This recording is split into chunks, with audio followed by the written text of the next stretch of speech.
Good afternoon दोस्तों। आज आप लोगों के लिए हम शुरू करने वाले हैं एक बहुत ही इंपॉर्टेंट टॉपिक जो आईटी के लिए बहुत ही ज़्यादा वेटेज रखता है और बहुत इंपॉर्टेंट भी है। बहुत छोटा टॉपिक है लेकिन बहुत क्रूशियल है, जो कि हमारे कई सारी चीज़ों को इम्प्रूव कर देगा, कई सारे परफॉर्मेंस को इम्प्रूव कर देगा, कई जगह यूज़ होता है। और ये 10 से ही शुरुआत हो जाता है इस चैप्टर का। और ये चैप्टर हमारा क्या है बच्चों? तो हमारा चैप्टर है क्वाड्रेटिक, है ना। तो आज हम लोग शुरू करने वाले हैं क्वाड्रेटिक इक्वेशंस। ठीक है बच्चों, आज जो हमारा स्टार्टिंग चैप्टर है वह है क्वाड्रेटिक इक्वेशंस। इस चैप्टर को थ्योरी ऑफ इक्वेशन के भी नाम से जाना जाता है, थ्योरी ऑफ इक्वेशन के भी नाम से जाना जाता है। इसमें हम इक्वेशंस की थ्योरी पढ़ते हैं, इसलिए इसको थ्योरी ऑफ इक्वेशन भी जाना जाता है इस चैप्टर का नाम। ठीक है, और स्पेशली हमें क्वाड्रेटिक पढ़ना होता है तो हम लोग ज़्यादा इसको क्वाड्रेटिक भी बोल देते हैं। ठीक है, सबसे पहली बात तो हम यहाँ पर ये कोशिश करेंगे स्टार्ट करने की कि आखिरकार इक्वेशन क्या होता है और इक्वेशन किसको कहते हैं, और इक्वेशन जैसी क्या कोई और चीज भी होती है? तो हाँ, इक्वेशन जैसी एक और चीज होती है आइडेंटिटी, जो कि देखने में इक्वेशन जैसी लगती है लेकिन वो इक्वेशन नहीं होती है। जैसे कि मान लो हमने लिख दिया x² + 2x - 1 = 0, और हमने यहाँ लिख दिया x² + 2x + 1 = x + 1 का होल स्क्वायर। अब ये जो चीज लिखा बच्चों, इसमें इन दोनों में खासियत है। देखो इसमें क्या है कि हम x की कोई भी वैल्यू पढ़े, this relation in x is true for all x belonging real. सभी रियल वैल्यूज ऑफ x के लिए ट्रू है। x की वैल्यू 1 रखोगे तब भी LHS बराबर RHS आएगा, x की वैल्यू 2 रखोगे तब भी LHS बराबर RHS आएगा। जैसे मान लो इसमें हमने x को 1 रख दिया, x को 1 रख दिया तो LHS कितना आ जाएगा बच्चों? RHS कितना आ जाएगा? निकाल के देखो, x को 1 रखेंगे तो LHS की वैल्यू आ जाएगी 1 + 2 + 1। LHS की वैल्यू आ गई कितनी? 4। और RHS की वैल्यू कितना है? 1 + 1 2 का स्क्वायर, 1 + 1 का स्क्वायर, ये भी कितना आ गया? 4। तो LHS RHS मान लो x को 0 रख दिया, x को 0 रखेंगे तभी LHS की वैल्यू कितनी आएगी?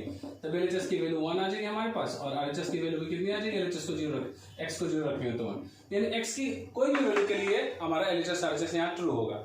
लेकिन जैसे इस इक्वेशन में बात करें तो इस इक्वेशन में x की वैल्यू कोई भी रखेंगे तो LHS बराबर RHS नहीं आएगा। जैसे मान लो हमने लेट कर लिया यहाँ x बराबर 0, तो x बराबर 0 रखेंगे तो LHS कितना आ गया? LHS आ गया -1, RHS आ गया 0, विच इज नॉट इक्वल।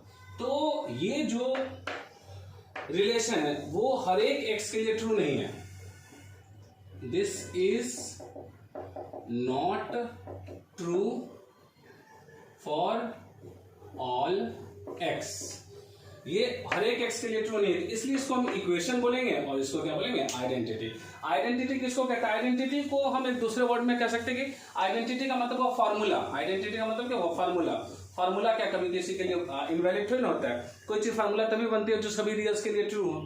यदि सभी रियल्स के लिए ट्रू नहीं हो तो फॉर्मूला नहीं बनेगा। जो तो आइडेंटिटी का लॉजिक है बेसिकली कि a relation which is true for all real values of x is called an identity. और इक्वेशन क्या होता है? इक्वेशन कुछ पर्टिकुलर वैल्यूज के लिए होल्ड करता है, कुछ खास वैल्यू के लिए LHS और RHS बराबर होगा। तो अब हम लोग थोड़ा आगे फोकस करते हैं। ठीक है, आइडेंटिटी और इक्वेशन को थोड़ा सा आगे बढ़ाते हैं। ठीक है, और थोड़ा सा इसको डिटेल में समझते हैं। ये तो हमारे स्टार्टिंग होंगे बच्चों, थोड़ा डिटेल में समझते हैं इसको।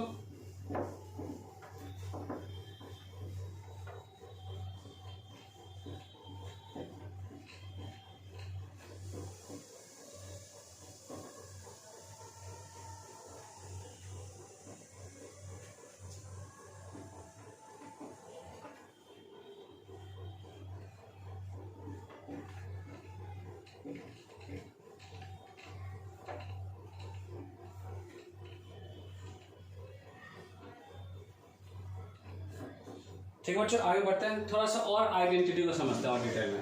तो आइडेंटिटी के बारे में हम कह सकते हैं, आइडेंटिटी से एक चीज बनती है, आइडेंटिकल इक्वेशंस बनते हैं।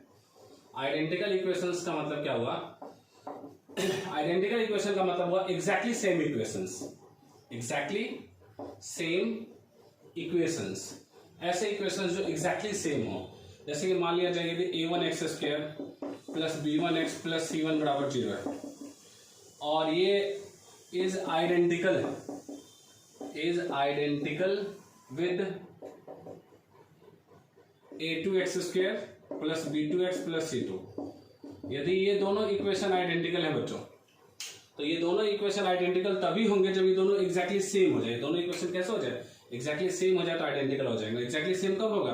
जब a1 बाई a2 बराबर होगा b1 बाई b2 बराबर होगा c1 बाई c2 बराबर लैम्डा। यदि इसमें हमारा a1 बाई a2 बराबर b1 बाई b2 बराबर c1 बाई c2 हो और ये किसी कांस्टेंट के बराबर हो तो इसे ही हम आइडेंटिकल इक्वेशन बोलेंगे। यानी सारे कोएफिशिएंट्स का रेशियो क्या होना चाहिए, इक्वल होना चाहिए, तो इसे हम आइडेंटिकल इक्वेशन बोलेंगे और इसे आइडेंटिटी से ही डिराइव करते हैं हम लोग बेसिकली। ठीक है, तो ये सारी चीज़ों को समझेंगे आइडेंटिकल इक्वेशन। अब आगे बढ़ते हैं। आइडेंटिकल इक्वेशन के बाद दूसरी जो चीज़ है हमारे पास यहाँ पर वो क्या है, देखिए वेट करेंगे।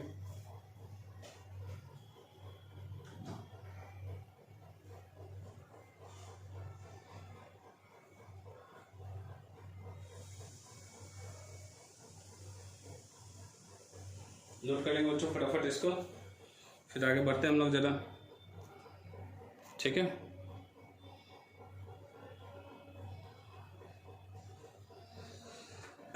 आइडेंटिकल इक्वेशन जैसे मान लो हमारे पास एक क्वेश्चन आ गया, सपोज एक क्वेश्चन समझते हैं आइडेंटिकल इक्वेशन से।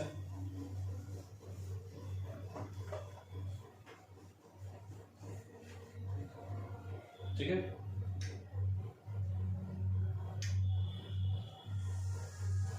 समझते हैं कि क्वेश्चन आइडेंटिकल इक्वेशन से।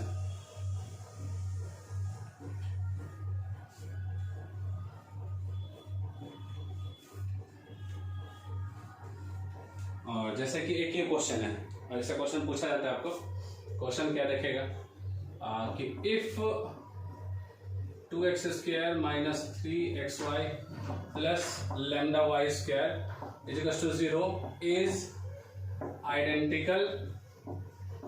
Identical with x square plus mu xy minus 2y square is equal to 0, find lambda and mu.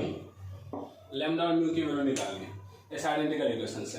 तो जैसा कि हम जान चुके आइडेंटिकल इक्वेशन की मदद से कैसे लैम्डा म्यू निकालेंगे, तो आइडेंटिकल इक्वेशन तभी होगा जब इधर एक्स स्क्वायर और इधर एक्स स्क्वायर का कोफिशिएंट का रेशियो लेंगे। तो इधर कोफिशिएंट का रेशियो कितना होगा, ऊपर वाले में 2 और इस वाले में 1, 2/1।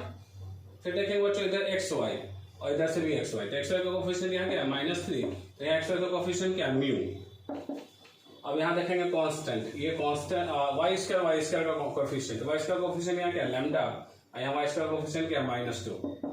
यदि ये वैल्यूज बराबर होंगे तभी होगा। अब यदि हम 2 बराबर -3 बाई म्यू लेते हैं बच्चों यहाँ से, तो म्यू बराबर कितना हो जाएगा -3/2। वैसे ही 2/1 पहले और तीसरे से 2/1 बराबर लैम्डा बाई -2, यहाँ से लैम्डा बराबर -4। इस तरीके से हम लैम्डा और म्यू आसानी से निकाल सकते हैं। This is called identical equation. और आइडेंटिकल इक्वेशन यही होता है, अभी हमें कंपेयर करके देखना होता है। कहीं भी आइडेंटिकल इक्वेशन का क्वेश्चन आएगा तो आप आसानी से कर सकते हैं। ठीक है, नोट कर लेंगे इसको फटाफट।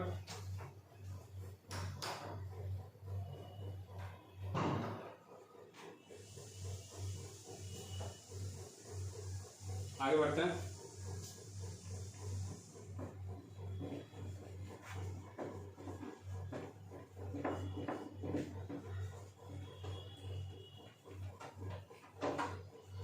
अब हम लोग फोकस करते हैं इक्वेशन पे। ये तो आइडेंटिकल इक्वेशन की आइडेंटिटी की बात हो गई, आइडेंटिटी क्या है और आइडेंटिकल इक्वेशन क्या है उस पर बेस्ड बातें हो गई। अब हम लोग फोकस करेंगे किस पे, तो अब फोकस करेंगे हम लोग इक्वेशन पे बेसिकली। ठीक है,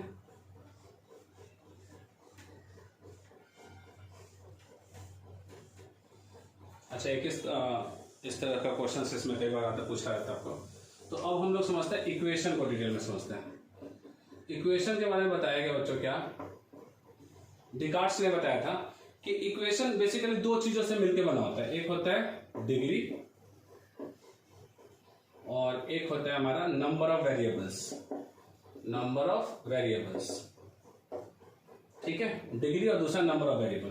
जैसे मान लो हमने डिग्री रखा 2 डिग्री और नंबर ऑफ वेरिएबल लिया 1, तो इससे जो इक्वेशन बनेगा वो क्या बनेगा बच्चों, इससे जो इक्वेशन बनेगा 2 डिग्री का इक्वेशन बनाना है एक वेरिएबल का, तो ax square plus bx plus c is equal to 0।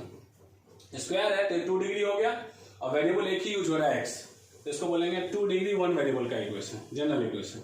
मान लो 1 डिग्री का 1 वेरिएबल का इक्वेशन बोल रहे हैं, तो 1 डिग्री का 1 वेरिएबल का इक्वेशन क्या होगा, ये भी 1 वेरिएबल का ही था। 1 वेरिएबल का इक्वेशन 1 डिग्री का बनाना है तो ax प्लस b।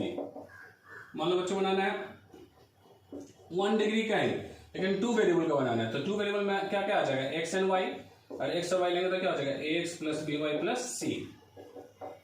तो इस तरह से वेरिएबल्स और डिग्री की मदद से हम लोग इक्वेशन जनरेट करते हैं। अब सवाल है, डिकार्ड्स ने कुछ बातें बताई थी कि इक्वेशंस के बारे में, और अभी जो हम लोग इक्वेशन पढ़ने वाले वो सब रियल इक्वेशंस पढ़ रहे हैं। रियल इक्वेशन किसको कहते हैं, having coefficients of variables are real, जिसके वेरिएबल के कोफिशिएंट क्या हो, रियल हो, उसको ही हम रियल इक्वेशन बोलेंगे।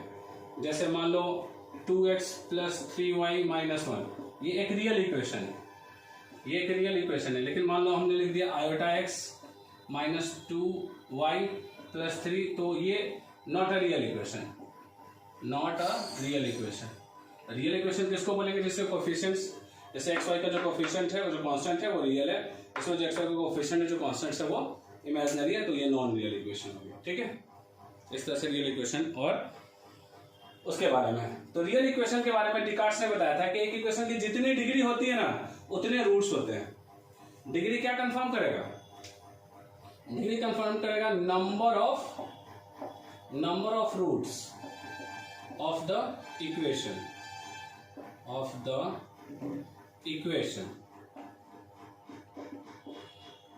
डिग्री कंफर्म करेगा number of roots of the equation. कि भी जैसे 2 डिग्री इक्वेशन तो 2 रूट्स होंगे, 1 डिग्री इक्वेशन है तो 1 रूट होगा, 3 डिग्री इक्वेशन है तो 3 रूट्स होंगे, 5 डिग्री इक्वेशन है तो 5 रूट्स होगा। ठीक है बच्चों, इस तरह से डिग्री हमारा क्या कंफर्म करेगा, नंबर ऑफ रूट्स। आगे बढ़ते हैं, मिटाएं इसको, मुझे तो समझ में आ गया होगा। आगे बढ़ते हैं, तो स्टार्टिंग है सारा कुछ।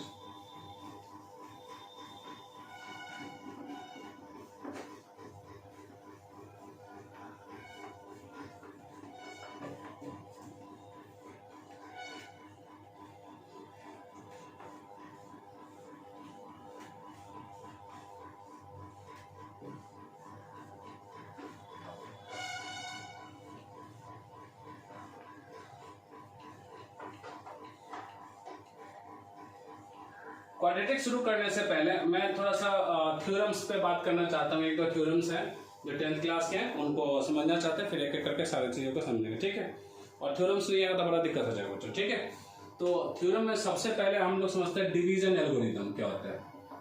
Division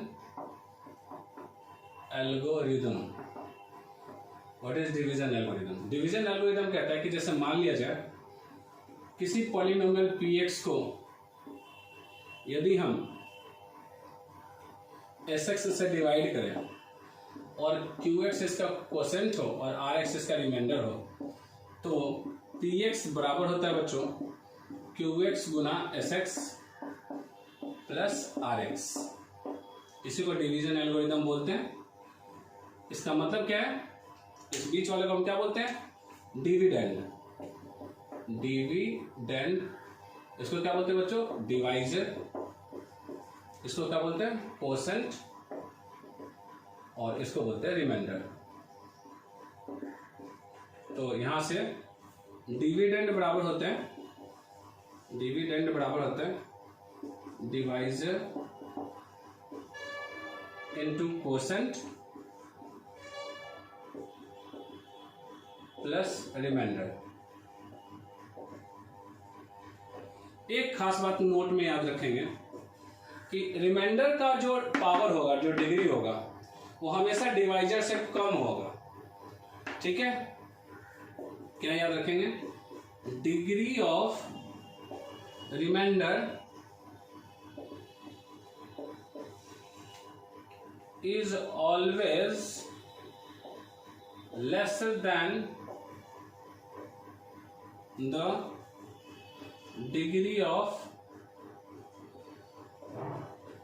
divisor. जैसे मान लो यहाँ स्क्वायर है, तो यहाँ स्क्वायर नहीं आ सकता, स्क्वायर से कम डिग्री का होगा, चाहे तो ये 0 डिग्री हो सकता है, चाहे तो 1 डिग्री हो सकता है। ठीक है बच्चों, तो यही बात समझना है कि इसकी जो डिग्री होती है हमेशा इससे कम होती है जब ये डिवाइड करते हैं। बाकी इस पर डिवाइड करना होता है, डिवाइड करना तो हम लोग 10th क्लास में सीखेंगे, फटाफट इसको देख लेंगे, नोट करेंगे एक बार भी, और फिर आगे बढ़ते डिवीजन एल्गोरिथम के बाद दूसरी चीज।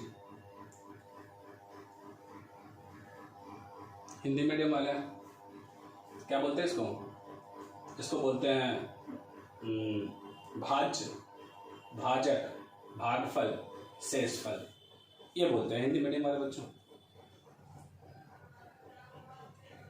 ठीक है, आगे बढ़ते हैं। डिवीजन एल्गोरिथम का जो दूसरी चीज है हमारे पास वो क्या है देखते हैं।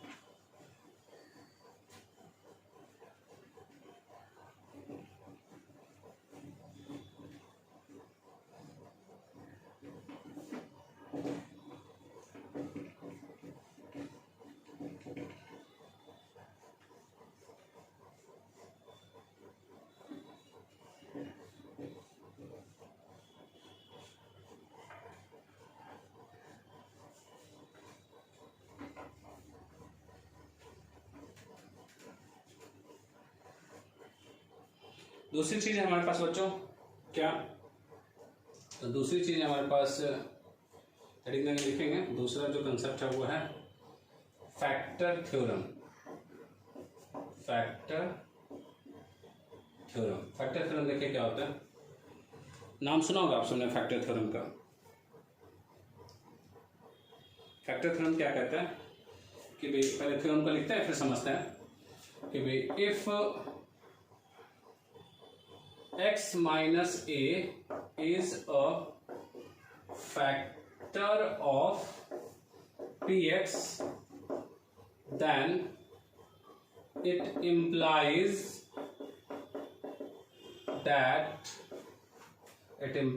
that x minus a completely divides px। मतलब x माइनस ए से जब हम px में डिवाइड करें तो कुछ क्वेश्चन तो आएगा बच्चों, लेकिन रिमाइंडर 0 आएगा। यानी यहाँ px बराबर हम लिख सकते हैं x माइनस ए गुना qx प्लस 0। यही हमारा फैक्टर थ्योरम है कि यदि x माइनस ए यदि फैक्टर है, यदि x माइनस ए फैक्टर है तो ये फैक्टर तभी होगा जब x माइनस ए से ये पूरा पूरा डिवाइड हो जाए। कौन? px, और डिवाइड होकर रिमाइंडर क्या बचे? 0। यानी ये खास बात है कि रिमाइंडर 0 बचना चाहिए। रिमाइंडर कितना बचना चाहिए? 0। ठीक है, मजेदार बात है। फैक्टर थ्योरम नोट कर लेंगे जल्दी से।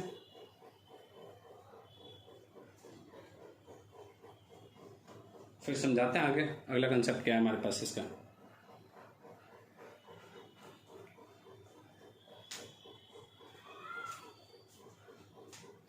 अगला हमारा है फैक्टर थ्योरम क्या बच्चों? Remainder theorem.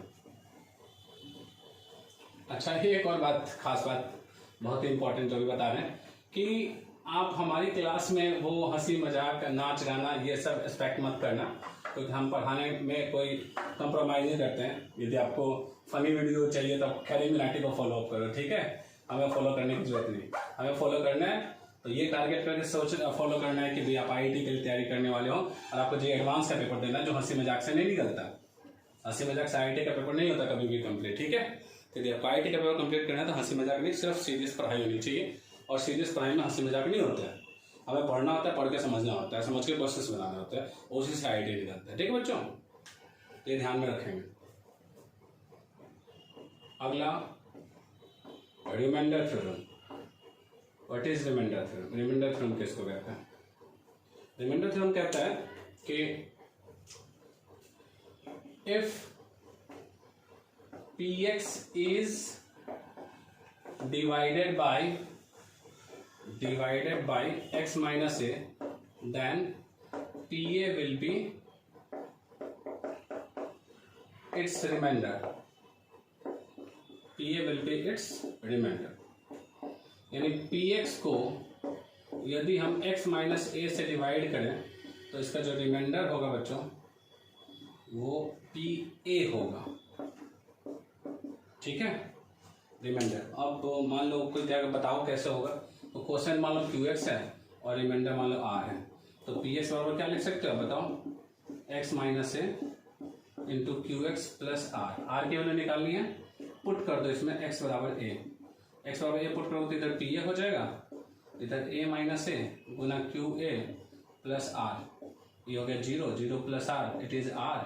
और इधर हो गया पी है, तो आर की वैल्यू कितनी आ गई बच्चों, पी है, यानी रिमाइंडर क्या हो जाएगा हमारा, पी है हो जाएगा। बहुत खास चीज़ है रिमाइंडर थ्योरम, क्योंकि रिमाइंडर थ्योरम से ही अभी मैं एक यूज बताऊंगा मजेदार रिमाइंडर थ्योरम का, तो आपको समझ में आएगा रिमाइंडर थ्योरम और ये फैक्टर थ्योरम इन सब की क्या जरूरत है, क्या यूजेस। ठीक है, फटाफट लिखेंगे इसको, फिर आगे बढ़ते हम लोग।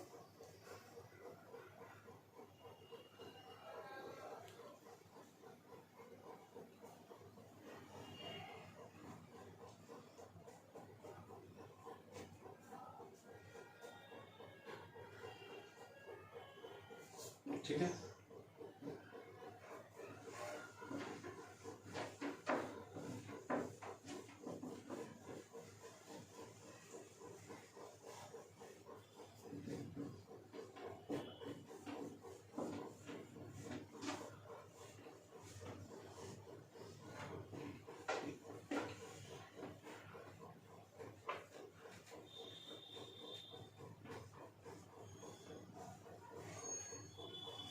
जैसे कि मान लो क्वेश्चन है अपने पास,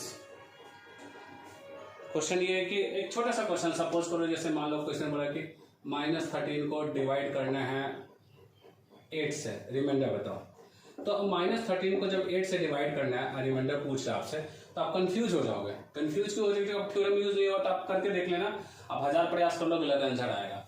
यदि थ्योरम आपको क्लियर है तो बहुत आसानी से, जब किसी चीज को 8 से आप डिवाइड करते हो, किसी भी नंबर को 8 से डिवाइड करते हो, तो नंबर या तो 8 से पूरा डिवाइड हो जाएगा, 8m हो जाएगा, या 8 से डिवाइड होने के बाद 1 रिमाइंडर देगा, या 8 से डिवाइड होने के बाद 2 रिमाइंडर देगा, या 8 से डिवाइड होने के बाद 3 रिमाइंडर देगा। इस तरह से 8 से डिवाइड होने के बाद 7 तक रिमाइंडर दे सकता है। रिमाइंडर यही सब हो सकते हैं। जनरली कई बार कंफ्यूजन होती है कि क्या रिमाइंडर आएगा, नेगेटिव पॉजिटिव, बहुत कंफ्यूजन होती है, और जाके m की वैल्यू इंटीजर होती है।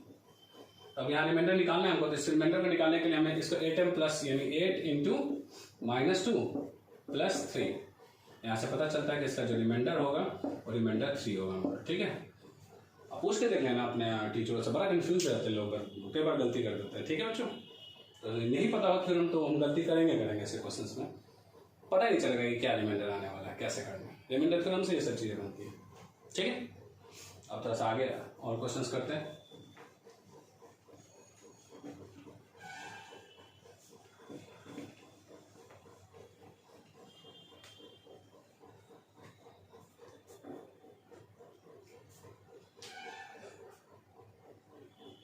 if x square minus 3x plus 2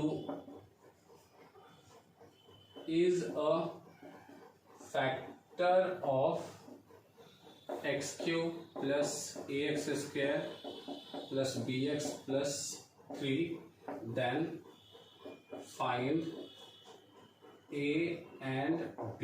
ये क्वेश्चन है कि भाई यदि ये फैक्टर है इसका, तो a और b की वैल्यू बताइए।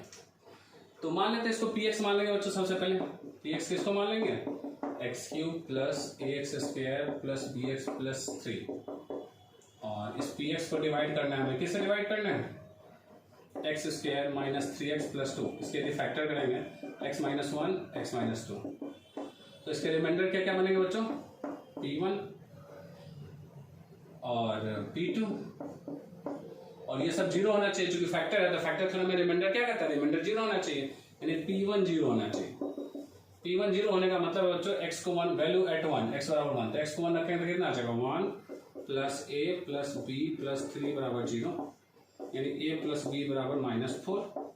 दूसरा p2 भी जीरो होना चाहिए, तो p2 जीरो करने का मतलब 2 का पावर क्यूब 8 और 4a प्लस 2b प्लस 3 बराबर 0, यहाँ से आ जाएगा 4a प्लस 2b बराबर कितना हो गया बच्चों, -11।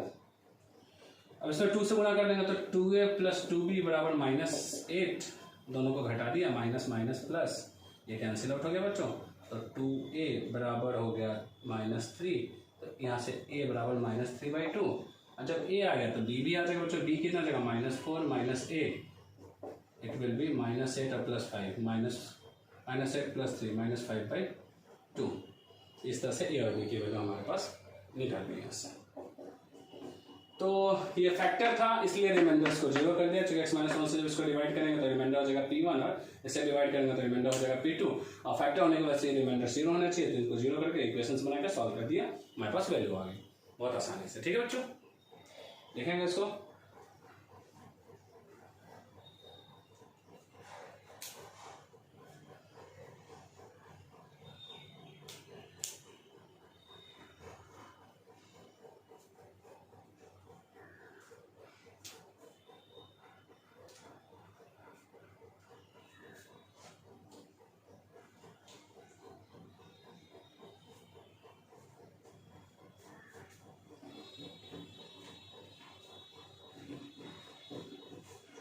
अगला एक क्वेश्चन और करते हैं, एक लाजवाब क्वेश्चन, ठीक है। ये क्वेश्चन करना बहुत ही जरूरी है क्योंकि कई बार फेसबुक वगैरह पे भी ऐसे क्वेश्चन होते हैं मज़ेदार, ठीक है। तो उस क्वेश्चन को करके हम लोग सीखते हैं कि उसको मैथमेटिकली कैसे करते हैं, ठीक है। देखिए क्या क्वेश्चन कह रहा है, कैसे उसको सॉल्व करना है। बहुत बढ़िया क्वेश्चन है basically.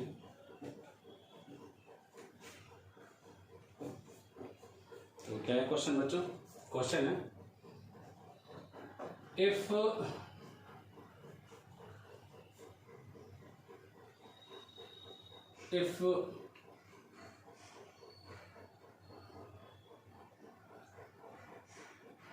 f1 is equals to 2, f2 is equals to 3, f1 is equals to 1, f2 is equals to 2, f3 is equals to 3, f4 is equals to 4, satisfying a function fx function नहीं लिखो, equation की बात कर रहा हूँ, ठीक है। Equation fx बराबर 0 if the degree of fx is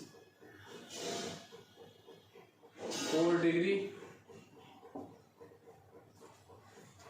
and the leading coefficient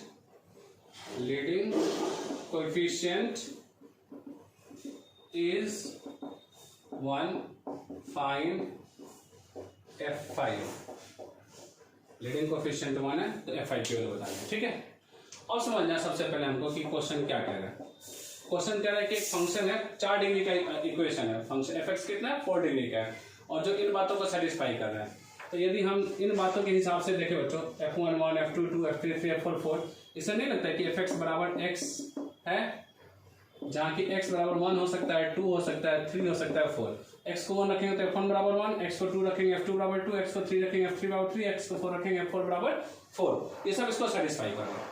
यानी यहाँ से हम लिख सकते हैं fx minus x is equal to 0 is true for x is equal to 1, 2, 3, 4। इन सब के लिए fx माइनस x बराबर 0 ट्रू है। यानी हम लिख सकते हैं बच्चों, इसको यदि हम एक पॉलिनोमियल मान ले gx मान ले किसको, fx माइनस x को, तो इसके फैक्टर्स हम क्या क्या लिख सकते हैं? इसके फैक्टर्स लिख सकते हैं x minus 1, x minus 2, x minus 3, x minus 4, क्योंकि इनको भरने के बाद वैल्यू 0 आ रही है, इनको भरने के बाद वैल्यू 0 आएगी। इसमें x को 1 रखोगे तो कितना हो जाएगा, f1 माइनस 1, f1 की वैल्यू 1 है तो 1 माइनस 1 0 नहीं आ जाएगा।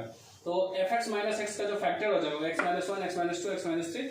अच्छा सुनो, चूंकि fx माइनस x है तो इसे हम यहाँ पर क्या लिख सकते हैं, fx माइनस x को, इसको कुछ इसके साथ कांस्टेंट लगा देंगे k और प्लस k, क्या मतलब कुछ इसके साथ और भी चीजें हो सकती है, क्योंकि यहाँ 4 डिग्री है तो 4 डिग्री तो यहीं से आ जाएगा। एक कांस्टेंट लगा दिया k और इधर एक फंक्शन मान लो कुछ भी जोड़ दिया आपका gx, इधर जोड़ दिया gx, तो fx माइनस x की वैल्यू इसके बराबर हो सकती है यहाँ से, ठीक है बच्चों। अब क्वेश्चन कह रहा है कि लीडिंग कोएफिशिएंट 1 है, लीडिंग कोएफिशिएंट 1 है मतलब k की वैल्यू 1 हो जाएगी यहाँ से, और डिग्री 4 है तो 4 डिग्री टर्म है, तो 4 डिग्री टर्म है तो अब यहाँ से हम fx बराबर क्या लिख सकते हैं, fx बराबर क्या लिख सकते हैं, gx नहीं होगा इसमें, fx बराबर क्या लिख सकते हैं बच्चों, fx बराबर हम लिख सकते हैं ये हो जाएगा x प्लस k की वैल्यू 1 हो जाएगी, x minus 1, x minus 2, x minus 3, x minus 4। अब यहाँ से हम यदि निकालना चाहे कि f5 की वैल्यू, तो f5 की वैल्यू बहुत आसानी से निकल जाएगी, 5 plus 5 minus 1 4 into 3 into 2 into 1, तो ये हो जाएगा 24, 24 प्लस 5 29, f5 की वैल्यू हो जाएगी बच्चों 29। तो बहुत ही इंपॉर्टेंट, बहुत खास क्वेश्चन है, IIT एडवांस लेवल का ये क्वेश्चन है। तो इसको आप ध्यान से देख लेंगे, नोट कर लेंगे, ठीक है। फटाफट लिख लेंगे बच्चों इसको, ठीक है। तो फर्स्ट वीडियो हम लोग क्वाड्रेटिक का यहाँ पे रखते हैं, फिर इसके आगे सेकंड वीडियो में हम लोग कंटिन्यू करेंगे क्वाड्रेटिक को, ठीक है। That's all.